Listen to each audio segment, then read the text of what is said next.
Hoy voy a hablar de la expresión más difícil de explicar: el amor de Dios. ¿Cómo yo puedo explicar cuánto Dios me ama? ¿Cómo? Hay un lindo himno que dice: si fuera tinta todo el mar, y todo el cielo fuera un gran papel, y todo hombre fuese un escritor, toda hoja un pincel, para escribir, aquí voy a cortar, describir el amor de Dios, ni siquiera eso puede bastar, o ni siquiera eso bastaría. Imposible. Y existen algunas palabras que me encantan cuando queremos definir el amor de Dios. Por ejemplo, ¿qué es el amor de Dios? Y ahí en el diccionario encontramos una palabra que poco se usa, pero es gloriosa, es deslumbrante. Cuando no sabemos qué decir, la mencionamos. Y nosotros decimos así: el amor de Dios es inefable. ¿Quién puede describir lo inefable? Inefable significa algo que no se puede describir. Inefable, suena suave, suena lindo para aquellas cosas que no puedes describir. Su amor es inefable. Otra de las expresiones que aparece para poder describir el amor de Dios es que el amor de Dios es inmedible. Los seres humanos medimos amor porque somos egoístas, ¿o no es así? Yo te amo mientras tú me ames. ¿Crees que no es así? Te hago un ejemplo. Un joven está queriendo conquistar a una señorita. Él expresa su amor. ¿Cómo lo expresa? Chocolates, mensaje de texto, WhatsApp, imágenes, videos, serenatas. Yo no sé si todavía continúa haciéndose eso, porque cada vez está más moderno y cada vez es más digital, ¿verdad? Ya no necesitas charros para una serenata, ahora una serenata virtual. Yo no sé si es lo mismo, pero por ahí va. Antes habían diversos modos de poder expresar el amor. Empiezan, ¿verdad? Los regalos, corazones, peluches. Bueno, ustedes saben todo el asunto. Hasta que se declara su amor. Y si la otra persona le dice no, se acabó. Se acaban los chocolates, se acaban los peluches, se acabó todo. Y antes tú puedes decir yo te amo, y hoy puedes decir yo no quiero ni verte. Porque nuestro amor es egoísta. Y nuestro amor se mide, ¿verdad? Incluso la música secular está lleno de aquel amor barato, de aquel amor con fecha de vencimiento, de aquel amor que causa heridas, de aquel amor que hiere, de aquel amor que decepciona. ¿Qué tipo de amor es el que hoy se proclama? El tipo de amor que hoy se proclama es un amor de hoy te amo, solo por hoy, ¿verdad? Mañana no sé, va a depender de ti. Haces algo, te odio. Tú viste que las canciones hoy dicen te amo, mañana dicen te odio. Y hoy hemos aprendido a usar todo descartable, incluso hacer hasta de nuestro amor algo descartable, hasta del matrimonio algo descartable. Cada vez todo es descartable, ¿verdad? En el sentido de que dura menos. Está hecho para usarse en corto tiempo. Por ejemplo, los televisores, las computadoras, todos los artefactos tienen un periodo de vida descartable. Ahora te funciona, mañana ya no. Entonces tú te vas, compras, lo usas y lo botas. Antes las cosas estaban diseñadas para durar toda la vida. Hoy los focos de luz están diseñados para alumbrar solo una cierta cantidad de horas. Descartable.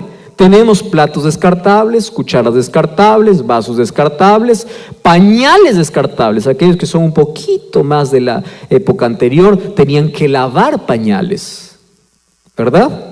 Ahora ya no se conoce. ¿Quién lava pañales? Existen pañales descartables.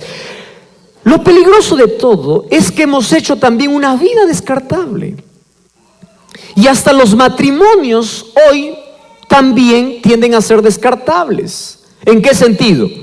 Yo te tomo, te uso, no me gustas, te boto. Descartable. ¿Qué tipo? Entonces, cuando queremos hablar del amor de Dios, nuestra mente no puede comprender. ¿Cuál es la primera expresión que les dije? Inefable. ¿Cuál es lo segundo? Inmedible. Pero hay una tercera para poder definir el amor de Dios, y esta es más inexplicable aún. Es la palabra eterno. Oiga, eso ni usted ni yo podemos comprender. ¿Qué es eterno? Tenemos varios conceptos. Lo que no acaba, lo que no tiene principio, lo que no tiene fin. Y hay algunos que no les llama la atención la palabra eternidad, porque nunca empezaron a pensar en qué es eterno, porque esa es una de las palabras que no se encuentran en nuestro vocabulario. ¿Qué es eterno? Si estamos acostumbrados en un mundo que todo comienza y todo acaba y cada vez más rápido. ¿Qué es eterno? No, nuestra mente no alcanza. Eterno lo que no tiene fin. No, no es solamente eso. Eterno es aquello que no tiene comienzo y no tiene fin. ¿Cómo yo lo entiendo? Yo no lo comprendo. ¿Saben que la palabra eternidad es algo que jamás podremos encontrar una explicación, porque nuestra mente es tan pequeña para entender lo eterno? Los seres humanos contamos, imagínate los seres humanos, contamos los años. ¿Cuántos años tienes? Tengo 30 años. Estás contando años. En el cielo ya nadie contará años. ¿Para qué? Imagínate cómo contaban los años aquellos primeros hombres que salieron de las manos de Dios. Imagínate Matusalén, que por supuesto no fue eterno, contando sus años. Matusalén, vamos a hacer una torta, es solo una imaginación, no es que esto sucedió. Y vas a pagar hoy 969 velas, si nosotros para pagar 10 velas se nos acabe el aire. Él vivió 969 años. Es decir, cuando él tenía 100 años apenas había llegado a la adolescencia, ni a la adolescencia. Y hoy a los 100 años estamos bajo tierra. Entonces, nosotros no entendemos lo eterno, si ni siquiera ellos comprendían que es eterno y que duraban más. ¿Cómo explicar la eternidad? Alguien ilustró, y me encanta esta ilustración, por eso yo la comparto siempre. Cuando alguien me dice, pastor, ¿qué es eternidad? Yo les digo, miren, para poder más o menos tener una idea pálida de lo que es eterno, yo les voy a explicar así. Vamos a imaginar que un día un pajarito se propone vaciar el océano Atlántico allá en su montaña. Solo es imaginación. Entonces el pajarito mira el océano Atlántico y dice, yo voy a vaciar todo el océano aquí en mi montaña. Entonces un día se propone y viene al océano, y allí en el océano lleva una gota del océano a su montaña, y así va a venir cada 100 años a llevar una gota del océano. Ojo, cada 100 años una gota del océano. Yo te pregunto, ¿en cuántos millones de años terminará de vaciar el océano?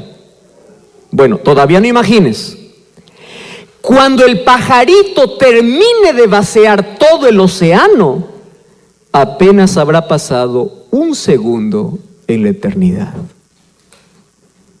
¿Comprendes eternidad? No. ¿Qué cosa es el amor de Dios? Eterno. Inefable, inmedible, eterno.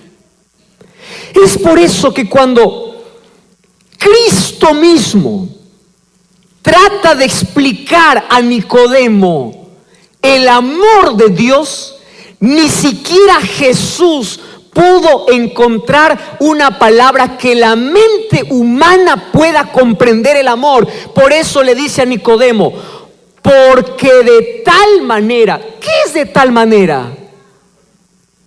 No puedo explicarte, tú no me vas a comprender. Porque de tal manera amó Dios al mundo, ¿De qué manera? De tal. ¿Cómo que de tal? Que no entiendes. Por más que busque ilustraciones, palabras, basee los diccionarios, componga las canciones, los poemas, el cielo se una con el mar para poder escribir el amor de Dios, no comprendes, porque de tal manera amó Dios al mundo. ¿Saben qué cosa es aquí lo que me impacta de este texto? Ustedes saben que cada expresión de Juan 3:16 es para poder hablar horas y horas. De tal manera, un amor que no conoce tiempo, no conoce límites, un amor que es incondicional, es ese amor tan puro que nosotros confundimos el amor de Dios como el amor humano. Hay personas que dicen: pastor, yo ya estoy tan hundido en el pecado, pastor, Dios no me ama. ¿Quién te dijo que Dios no te ama? Tú estás pensando que Dios te ama como las personas te aman, y no es así. Dios te ama a pesar de lo que hagas. Por eso es que su amor no se entiende. Tú podrás rebelarte, maldecir contra Dios, quemar la Biblia. Tú podrás negar su existencia. Tú podrás hacer lo que quieras, pero aún así Dios te seguirá amando. Un amor que no conoce conceptos. De tal manera. Y otra cosa que me impresiona es el mundo. Oiga, esto es lo que más puede hoy tocar nuestro corazón. ¿Qué cosa Dios ama? El mundo. No dice Dios ama a los que creen en Él. No dice Dios ama a los buenos. No dice Dios ama a aquellos que van a una iglesia. No. Dice mundo. Usted ya vio cómo está el mundo. ¿Cómo está el mundo? Lleno de homicidas, violentos, criminales. ¿Cómo está el mundo? Lleno de prostíbulos, inmoralidad. Y Dios ama a ese mundo a pesar de inmoral, violento, criminal, porque en este mundo está alguien a quien Él quiere salvar. Ahora mira, cuando dice que Dios ama al mundo, ¿Dios puede amar al mayor asesino de este mundo? ¿Sí o no? Sí. Eso tú no lo puedes entender. ¿Cómo Dios puede amar a aquel que hizo tantas cosas miserables en la vida, que hirió tanta gente, que quitó la vida de personas? ¿Cómo Dios puede amar? Es que eso tú no entiendes, pero Dios lo ama. Ya escuchaste de la oveja negra de la familia. En toda familia siempre una oveja negra, ¿verdad? Puede ser que esté hablando aquí para esa. Te ama, porque para Dios tú no eres la oveja negra. Para Dios tú eres su hijo, eres su creación. Dios te ama a pesar de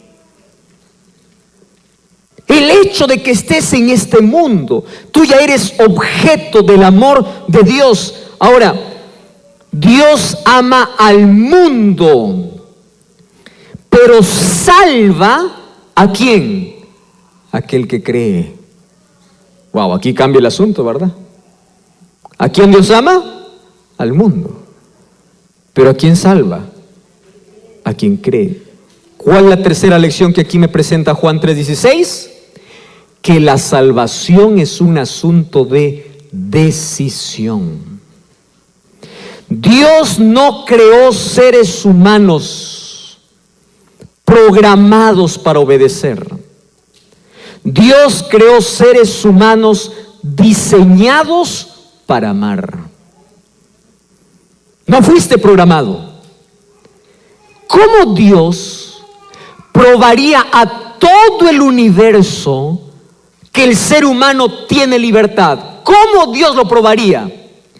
Colocándole una pequeña prueba. Porque es en la prueba donde uno elige qué quiere. ¿O no es así? Por supuesto. Y Dios no le colocó una prueba difícil. ¿Ustedes se dieron cuenta la prueba de lealtad que Dios le dio a Adán y Eva? ¿Por qué Dios colocó el árbol ahí en el centro del jardín? ¿Porque Él quería que ellos cayesen? No. Dios lo colocó porque era la única manera como sus criaturas podían elegir libremente. Era la prueba ante el universo que los seres humanos fuimos creados libres para elegir. ¿Cuál era la prueba? Mira, de todo árbol podrás comer. Ojo, ¿qué cosa dice? Todo. Menos uno. ¿Eso es difícil? No. ¿Sabes qué cosa hubiese sido difícil? Solo de un árbol podrán comer y de todos no. Oiga, eso sí es difícil. ¿No les parece? ¿Cuántas frutas tenía? ¿Cuántas cosas tenía en el jardín Adán y Eva? Tenía todo y todo a su disposición. Solo uno. Era la prueba de lealtad. Uno. No te acerques. Un día, un hombre me hizo una pregunta. Un joven me hizo una pregunta. Me dice, pastor, ¿no le parece que Dios fue muy injusto al sacar a Adán y Eva del jardín del Edén solo por comer un fruto? Y él me hizo pensar. Y él me dice así, mire, yo le voy a hacer una ilustración. Yo tengo una hijita, dice, de 6 años de edad. Vamos a imaginar, me dice él, que yo salgo para mi trabajo y allí en la mesa coloco 5 manzanas rojitas. Y yo cuando me voy, le digo, mira hijita, puedes comer lo que hay aquí en la olla, lo que hay aquí en la refrigeradora, lo que hay aquí, pero no me toques una sola manzana. Él me está poniendo la ilustración. Entonces, pastor, yo me voy para mi trabajo y cuando voy para el trabajo, yo todo el día estoy allá. Yo cuando regreso espero encontrar las 5 manzanas en la mesa. Muy bien. Resulta que mi hijita resistió la tentación 9, 10, 11, 12, 3, 4. 1 hora antes que yo venga, ella no resistió y agarró una sola manzana, mordió. Entonces yo regreso, miro que falta una manzana y le digo, ¿qué sucedió? Y ella me dice, papito, mira, tuve hambre. Entonces, mira lo que me dice. Yo como padre, porque amo a mi hija, pastor, yo no lo voy a botar a mi hija. Lógico, ¿verdad? ¿Tú harías eso con tu hija por un fruto? Por supuesto que no. ¿Dios entonces fue injusto? No, ahora te voy a explicar. El problema no era solo comer. Préstame atención. Porque si tú dices que Dios lo sacó solo por comer, no, tienes que ver el trasfondo. ¿Cuál era el trasfondo? Escúchame acá. Ya había un enemigo aquí en la tierra. ¿Quién era? Satanás, Lucifer, que había sido lanzado del cielo con una tercera parte de ángeles, porque ellos eligieron libremente separarse de Dios. ¿Qué cosa era pecado? ¿Recuerdan lo que les expliqué una noche? ¿Qué cosa es pecado? Separación de Dios. Ellos tenían también libertad, por eso es que los ángeles eligieron seguir a Lucifer. Imagínate, Dios no crea seres programados, Dios crea seres diseñados para amar. Muy bien, ahora te hago una pregunta. ¿Por qué Lucifer se rebeló en el cielo contra Dios? Por su orgullo, porque quería el trono de Dios, etcétera, etcétera. Pero hay una sola respuesta. ¿Sabes por qué fue lanzado del cielo? Porque él quiso ser como Dios. ¿Está bien? Muy bien. ¿Por qué Lucifer fue lanzado del cielo? Porque él quiso ser adorado mejor. Él quiso ser adorado como Dios. ¿Correcto? Por eso fue lanzado. Ahora, el querer ser adorado como Dios, ¿qué cosa significa? Sacar a Dios del trono y Él recibir la adoración. Eso significa. Y sacar a Dios del trono significa: yo soy mi propio Dios. Por eso fue lanzado de Lucifer del cielo. ¿Están de acuerdo conmigo? Isaías 14 lo menciona, Ezequiel también lo menciona. ¿Por qué fue lanzado del cielo? Correcto. Ahora préstame atención.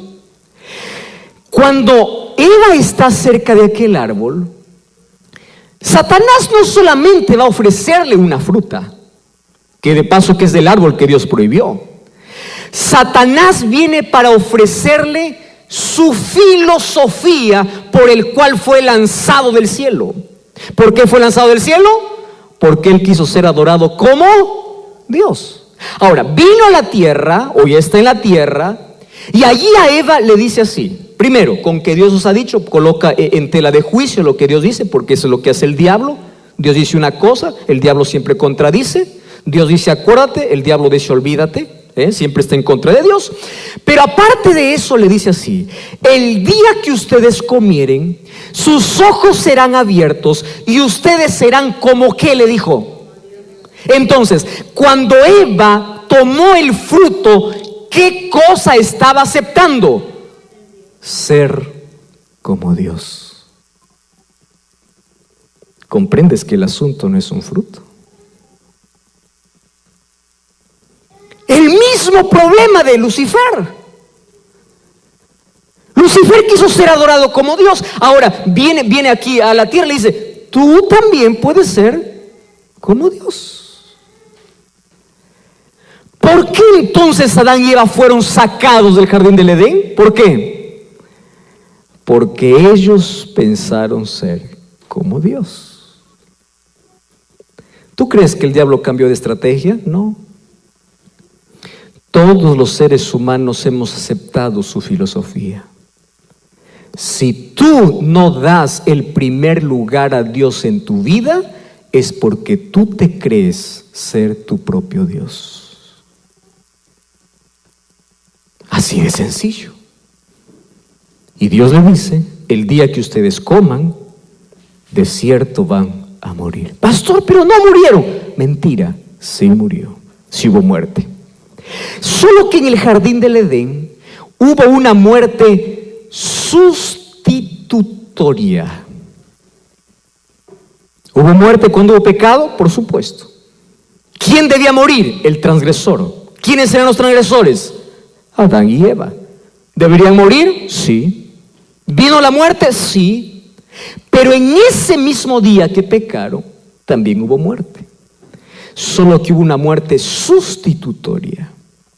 Porque cuando ellos se escondieron y se vistieron de hojas de higuera, y Dios los llamó, y ellos estaban vestidos de hojas de higuera, Dios los vistió ahora de pieles de cordero. ¿Sabes qué significa eso? Que por primera vez ellos vieron morir a alguien en su lugar. ¿Quién era? Un cordero. Inocente. ¿Quién debía morir? Ellos. ¿Quién murió? Un cordero. Imagínate el dolor de la primera muerte. Cristo mismo sacrificando el primer cordero, diciendo: esta es la consecuencia del pecado, la muerte, solo que ustedes merecen morir. Y yo sabía que en algún momento ustedes iban a fallar. Por eso es que en la eternidad, antes de que en el cielo o antes de que en la tierra se diga haya luz, Dios dijo haya cruz. Porque si Adán y Eva pecaron, Él ya tenía un plan para poder salvarlos. Y era la cruz de Cristo. ¿Qué cosa es la cruz de Cristo? Muerte sustitutoria. Tú deberías estar allí, mas Él tomó tu lugar. Cordero. Y nosotros vemos que a partir de Génesis 4 o Génesis 3 aparece la muerte de corderos. Abel ofreció como ofrenda, ¿qué cosa? Cordero. Porque ese cordero que murió en lugar de Adán y Eva, ¿a quién representaba? A Jesús. Por eso Juan 1:29, cuando Juan mira a Jesús, ¿qué cosa dice? He aquí el Cordero de Dios que quita el pecado del mundo. Aparece la historia de Abraham. Un día Dios le dice a Abraham, sacrifícame a tu hijo, si realmente me amas. Y allí él llevó para Isaac, allí al monte Moria. Y cuando estaba por sacrificar a su hijo en fe, en obediencia a Dios, él estaba levantando el cuchillo. Dios le detuvo y le dice, ya sé que me amas, ya sé que quieres hacer sacrificio, pero tu hijo no morirá, porque detrás, ¿qué cosa hay? Un cordero. ¿Quién tenía que morir? Isaac. ¿Quién murió en su lugar? Un cordero. ¿Quién era ese cordero? Jesús. Y un día aparece allí la historia de Dios guiando a su pueblo durante 40 años en el desierto. Y durante todos esos años, según Éxodo capítulo 25, le dice, hagan un santuario. ¿Para qué? Porque allí va a estar la presencia de Dios. ¿Y qué se hacía en el santuario? Sacrificios. ¿Qué cosas se sacrificaba? Todos los días. ¿Qué cosa sacrificaba? Corderos. Si yo pecaba, quiero que entienda la escena, tomaba el mejor cordero del corral, y entraba hasta el atrio, que era el lugar antes de poder ingresar al santuario, que tenía 2 compartimentos, lugar santo y lugar santísimo. El sacerdote me esperaba allí en el altar de sacrificio, se lavaba las manos, me colocaba alguna ropa, porque yo lo iba a ensuciar. Y antes de que yo pueda matar al cordero, a ese corderito inocente, ¿sabes qué cosa hacía las personas? Colocaban su mano sobre la cabeza del cordero y en silencio confesaban sus pecados a Dios y pedían perdón por todos sus pecados. ¿Qué cosa estaba enseñando Dios a través de eso? Que el pecado del ser humano se transfería hacia un animal inocente, y cuando después que él ha confesado sus pecados colocando su mano sobre la cabeza del cordero, entonces el sacerdote le daba un cuchillo, y yo mismo como pecador tenía que sacrificar, matar, asesinar a un cordero, porque ese cordero murió en mi lugar. Yo debería morir, pero él murió inocente. En el calendario divino, esto es lo más asombroso, existía ya un día y una hora para la muerte de Cristo. ¿Sabían ustedes eso? Porque el sacrificio de Jesús en lugar del hombre estuvo planificado antes de la creación del hombre. Es decir, Dios te amó antes de que el mundo fuese creado, y Dios te amó antes de que tú nacieras. Salmos capítulo 139 dice, tus manos me formaron en el vientre de mi madre. En otras palabras, tú me amaste desde antes que yo nazca. Desde antes que alguien me reciba en sus brazos, tú ya me conocías quién era. Dios te amó antes de tu existencia, antes de que el mundo incluso fuese creado. Dios te amó. Entonces, ¿qué cosa sucedió? Así como en el calendario divino existía un día y una hora para la muerte de Cristo, ustedes saben que Gálatas capítulo 4, versículo 4 dice así, que Cristo vino a esta tierra en el tiempo. Como la muerte de Cristo estaba en un cronograma profético. Solo que sabes, la muerte de Cristo estaba anunciada ¿desde qué momento? ¿Sabes de qué momento? Aquí te explico la historia. Un día el pueblo de Israel estuvo 430 años como esclavo. Y llegó el momento de liberar a ese pueblo, libertar de la esclavitud. Dios levantó un líder llamado Moisés. Y le dice, mira, después de haber 10 plagas allí para que Faraón pueda dejar al pueblo ir, Dios le dice al pueblo así: hoy va a ser la última. ¿Cuál es la última?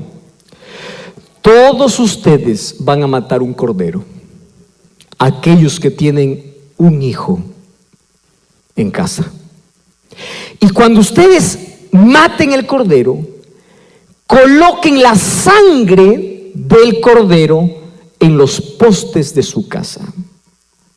Y esta noche el ángel pasará mirando todas las casas, y aquella casa que no tenga la sangre del cordero, el ángel matará al hijo primogénito.